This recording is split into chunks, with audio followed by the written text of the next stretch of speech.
Il est 6h37. À l'étranger, Kiev, de nouveau la cible de bombardements.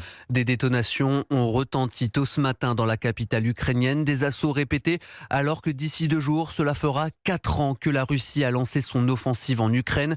Depuis le 24 février 2022, la guerre a fait des centaines de milliers de morts des deux côtés.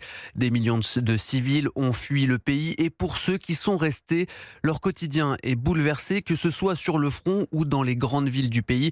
Deux Ukrainiens témoignent au micro de Wilfried de Villers pour Europe 1. Il n'y a pas d'Ukrainiens qui n'ont pas perdu quelqu'un, qui ne connaissent pas la mort à cause de la guerre. 4 ans de conflits, de deuil, de bombardements et de privations. Ola, 28 ans, s'est bien habitué à vivre avec la guerre, mais la douleur du quotidien est toujours là. En termes psychologiques, parce que tous les jours on lit des actualités, tous les jours on voit des nécrologues, des portraits en noir et blanc. Ça influence énormément notre santé mentale. Physiquement, c'est difficile et il y a des frappes, des coupures d'électricité. Les derniers bombardements russes sont plongés de nombreux quartiers de Kiev dans le noir, privant les habitants de chauffage en plein cœur d'un hiver particulièrement rude.